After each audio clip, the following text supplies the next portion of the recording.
अस्सलाम वालेकुम ਤੁਸੀਂ ਵੇਖ ਰਹੇ ਹੋ MD ਨਿਊਜ਼ ਟੀਵੀ ਤੇ ਮੈਂ ਤੁਹਾਡਾ ਦੇਸੀ ਐਂਕਰ ਜ਼ਾਹਿਦ ਖਾਨ ਸਿਆਲਕੋਟ ਦੇ ਵਿੱਚ ਇੱਕ ਐਸਾ ਇਨਸਾਨੀਅਤ ਸੋਜ਼ ਵਾਕਿਆ ਪੇਸ਼ ਆਂਦਾ ਹੈ। ਇੱਕ ਸ਼ੌਹਰ ਆਪਣੀ ਬੀਵੀ ਤੇ ਪਹਿਲੇ ਜ਼ੁਲਮ ਕਰਦਾ ਤਸ਼ੱਦਦ ਕਰਦਾ ਉਸ ਤੋਂ ਬਾਅਦ ਉਹਦੇ ਤੇ ਪੈਟਰੋਲ ਛਿੜਕ ਕੇ ਅੱਗ ਲਾ ਦਿੰਦਾ। ਚੰਦ ਦਿਨ ਉਹ ਲੜਕੀ ਮੌਤ ਨਾਲ ਲੜਦੀ ਹੈ ਲੇਕਿਨ ਆਪ ਹਾਰ ਜਾਂਦੀ ਮੌਤ ਜਿੱਤ ਜਾਂਦੀ। ਰਾਣਾ ਦਿਲਸ਼ਾਦ ਸਾਹਿਬ ਸੀਨੀਅਰ ਸਹਾਫੀ ਨੇ ਰਾਣਾ ਸਾਹਿਬ ਦੀ उस लड़की ਦੀ वालदा ਨਾਲ ਵੀ ਗੱਲ ਹੋਈ है।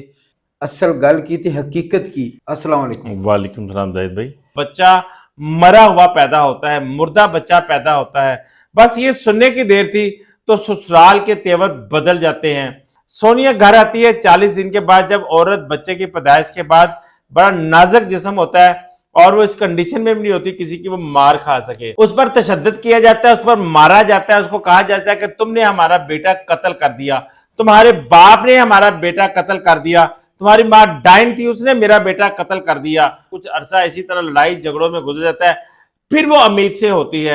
उसको अल्लाह ताला एक बेटी अता करते हैं। उसके बाद लड़ाई झगड़ों में ज्यादा शिद्दत आ जाती है कि तुमने मेरा बेटा कत्ल कर दिया और बेटी मुझे दे दी। फिर दूसरी बेटी, फिर तीसरी बेटी उस घर में पैदा होती है कि नौबत तलाक तक पहुंच जाती है। रोज मारना, रोज पीटना, रोज तशद्दुद करना। वो अपनी माँ बाप को रोज बताती, माँ बाप रोज आते, जब वो घर पर आते तो उसके माँ बाप की बेइज्जती की जाती। जिस घर में नचाकी खत्म ना होती हो जाहिर सा, बजाय इसके कि आप वहां से अपनी बेटी का जनाजा उठाकर ले जाए, यकीन करें तलाक ले लें, फैसला ले लें, कम से कम बेटी तो आपकी जिंदा होगी, कहीं और शादी कर ले जाएगी, नहीं होती तो आपके सामने तो होगी। उस तंदूर में जरूर उसको छोड़ना है। ये जो दरिंदा था ना, दरिंदा, इसने एक दिन तो ऐसा आया, इसने उस पर सफाकियत की, बर्बरियत की इंतहा करके रख दी। उसकी माँ आती है, उसका भाई आता है समझाने, उनको धक्के मारते हैं और घर से बाहर निकाल देते हैं। कहती है कि अब्बा जी खुदा का वास्ता है, तुसी हुण अपने घर चले जाओ, तानू ताड़ी मेहरबानी है, अब्बा जी आप चले जाओ। फिर वो इतनी देर में आता है, उसकी दाढ़ी को बाप की को पकड़ता है और उसको धकेल लेता है बाहर की जानब।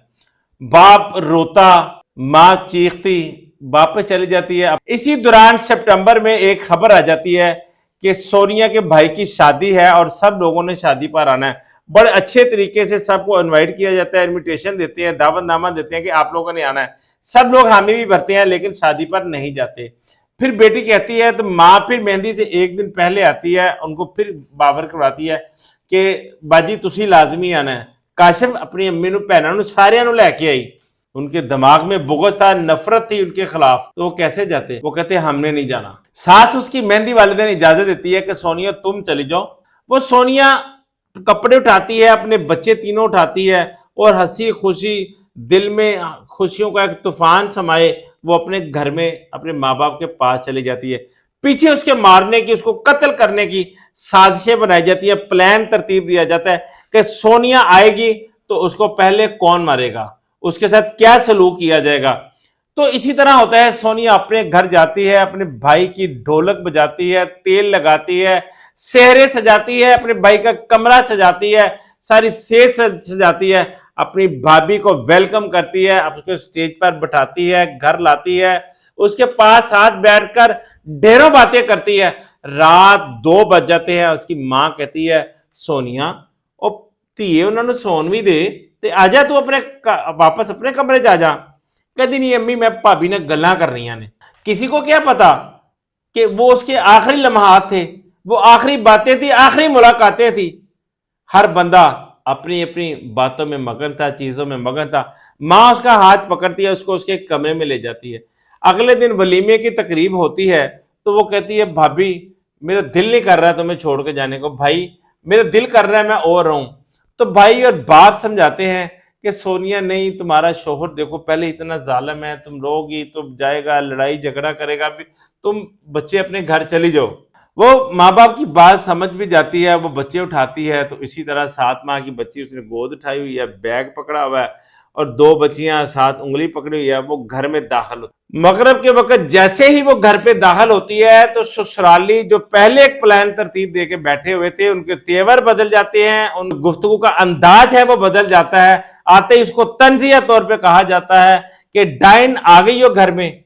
जब वो अंदर दाखिल होती है तो उसका शौहर उसको कहता है कि मैंने तो तुम्हें मना किया था। कहती थी मुझे अम्मी ने कहा था कि चले जाओ, यानी कि उसकी सास ने कहा था कि चले जाओ। जी मैं चली गई। उसको वो बिजली की तारों से मारना शुरू कर देता है। इलेक्ट्रिशियन था, घर में बिजली की तारें अवेल थी। आप सोचिए, इमेजिन करें कि बिजली की तार एक नाजुक औरत के जिस्म पर लगती है तो उसका क्या हालत होगी, कितना वो कराहती होगी, रोई भी होगी, वो उसे वास्ते भी डाले होंगे।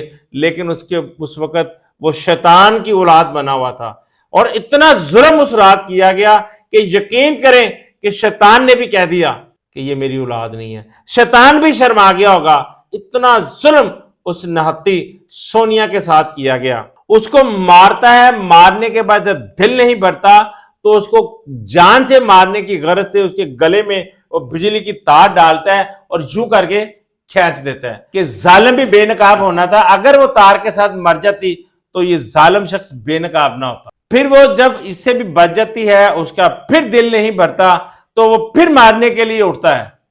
बच्ची उसके हाथ से नीचे गिर जाती, बच्ची रोती है, लेकिन उसको कोई तरस ना आया। उसने कोई नहीं देखा कि ये मेरी बेटी है और ये तो किसी की बेटी है सोनिया, और खोते ये तो तुम्हारी बेटी है ना, और इसको तो पकड़ लो। ये सारा मंजर, वो 3.5 साल की जो बड़ी बेटी थी, सारा मंजर उसने अपनी आंखों के साथ देखा कि कैसे मेरी मां को मारा, कैसे तेल डाला, कैसे आग लगाई, कौन कौन शामिल था।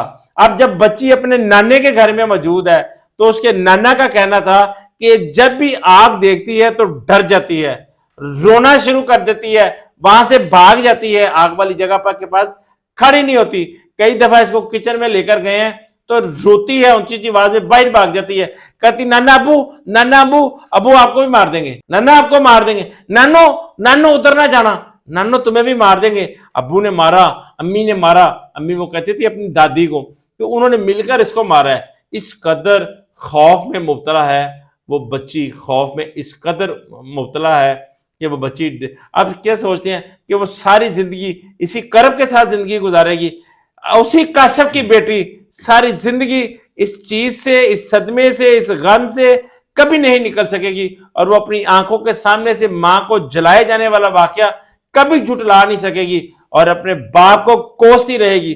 बाप तो यकीनन फांसी पर चढ़ेगा और उसको मौत की सजा होगी, लेकिन उसकी जो बेटी है वो अपनी दूसरी बहनों को बताएगी उसकी जिंदगी से सारी जिंदगी। और जब ब्याही जाएगी तो फिर उसके ज़हन में होगा कि काश मुझे मेरे बाप जैसा जालिम मुझे शोहर ना मिल जाए। सारी जिंदगी उसकी बच्ची की उलझनों में गुजर जाएगी, सारी जिंदगी उलझनों में गुजर जाएगी। जब उसको मारा, पेट्रोल डाला, उसके ऊपर आग लगा दी, वो यकीन करे ईशा से लेकर सुबह तलू होने तक सूरज वो उसी तरह घर में तड़पती रही है। सोचे वो कितना अब उसको तकलीफ होती होगी। देखिए 80% ये बर्न है, जिसका जिस्म 80% जल चुका हो, वो कितनी तकलीफ में उसने उसी तरह उसी फर्श पर वो रात गुजारी होगी। आप एक उंगली ये जल जाए ना, उंगली जल जाए तो बंदा ऐसे ऐसे करता है जब तक डॉक्टर के पास नहीं जाता, नींद नहीं आती, सुकून नहीं आता। तो उसका 80% जिस्म जल गया हुआ था, उसका मुंह सारा जल गया हुआ था। वो उसी तरह दर्द के साथ रोती रही, कराहती रही, अल्लाह से महवे गुफ्तगू रही कि या अल्लाह मेरी हिफाजत तू फरमाना, अगर मुझे कुछ हो गया तो मेरी बच्चियों की हिफाजत तुम करना। अल्लाह से पता नहीं वो क्या क्या मांगती रही होगी, क्या क्या दुआ करती रही होगी। काशिफ उठता है, काशिफ कहता है मैं तेनू ना सोनिया, मैं तेनू हस्पताल तद लैके जावांगा जे तू मैनू वीडियो बयान देंगी कि तू अपनी जान आप लैन दी कोशिश की है, तू तेल मिट्टी का अपने उत्ते आप पाया है। फिर वो सोचना शुरू कर देती कि मैं क्या करूं, यहां पर मर जाऊं दर्द से। यार एक उंगली जल जाए तो तकलीफ होती है, उसका तो 80% जिस्म जला हुआ था। वो अपने आप में ये फैसला करती है कि मैं इस दरिंदे से तो आजादी पाऊं। उसको कहती काशिफ तू जो कहना मैं तेन कह देनी है, तो जो तेरा दिल कर दे। वो कहता जी तू मैनू बयान दे कि तू अपने आप में आगे आप लाइए। वो मोबाइल ऑन करता है, मोबाइल ऑन करके सोनिया, ओए हाय जाहिद साहब वो क्या लम्हा था, वो आज मैं देखकर तड़प गया हूं। आज वो ऐसी नाज़रीन वो दर्दनाक वीडियो है कि मैं वो आपको भी नहीं दिखा सकता। यकीन करें कि मैं वो 10 सेकंड से ज्यादा वीडियो नहीं देख सका। इतनी खौफनाक जला हुआ जिस्म, काला स्याह कपड़े साथ चिपके हुए। वो कहती है जी मैं तेल अपने उत्ते आप लाया सी, मैं घर लड़ पई सी, मेरे दिल बर्दाश्त होइयां ते मैं अपने उत्ते तेल पा के आप ही अग लाइए। मेरा शौहर, मेरी सस, मेरा सोरा कोई इसमें शामिल नहीं है, मैं अपनी जान आप ली। यानी कि ऐसा वो जो था ना शैतानी दिमाग का आदमी था, उस ये नहीं देख रहा कि मेरी बीवी जली हुई है कि मैं उसको लेकर जाऊं। वो कहता है कि पहले वीडियो बयान देंगी तो मैं तेनों ले जाना है, नहीं तो मैं तेनों नहीं लेके जाना। फिर सुबह अपने ससुरालियों को फोन करता है, हॉस्पिटल ले जाया जाता है। सियालकोट हॉस्पिटल में उनको उसको कहते हैं कि 80% प्लस बर्न है, तो आप इसको लाहौर म्यू हॉस्पिटल में ले जाए। लाहौर में इसको लाया जाता है म्यू हॉस्पिटल में।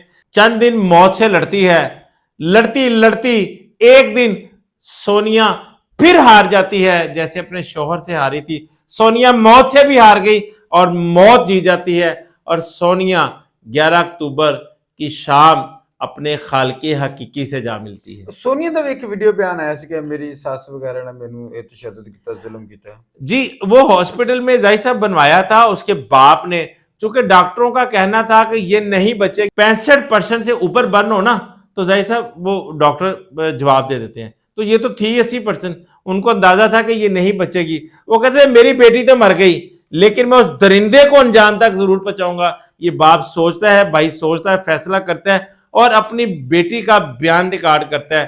चूंकि उससे बोला नहीं जाता, वो इस कदर बर्न होती है, उसके मुंह के अंदर भी आग लगी होती है तेल के साथ, उसकी देखा जा सकता है।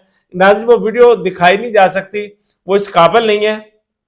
मुंह उसका जला हुआ, बाप उसको पूछ रहा है क्या हुआ था, वो हाँ ये ना में जवाब दे रही है। फिर वो कह रहे थे कि मैं अदनान का, हाफिज का भी काट दूंगी, तुम्हारे बाप को भी काट दूंगा, मैं उसको मार दूंगा। ये सारी बातें उस वीडियो बयान में। तो यही वो वीडियो बयान है जो उस दरिंदे को गिरफ्त में लाया। पहले उसके खिलाफ जो मुकदमा दर्ज होता है वो ये होता है कि इसने अपने उसको बीवी को आग लगा दी। हाँ, उसके बाद विमेन प्रोटेक्शन की चेयरपर्सन है हिना परवेज भट्ट, वो भी हॉस्पिटल में आती हैं, पुलिस में हरकत होती है तो उसके खिलाफ FIR दी। अगर वो ना शामिल होती, गवर्नमेंट ना शामिल होती, मरीम नवाज ना एक्शन लेती, तो यकीन करें ये पर्चा भी नहीं होना था।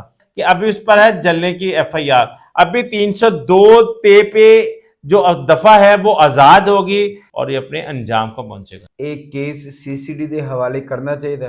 ਕਮੈਂਟਸ ਲਾਜ਼ਮੀ ਕਰਨਾ। ਮੈਨੂੰ ਤੇ ਰਾਣਾ ਦਿਲਸ਼ਾਦ ਸਾਹਿਬ ਨੂੰ ਦਿਓ ਇਜਾਜ਼ਤ। ਅੱਲਾਹ।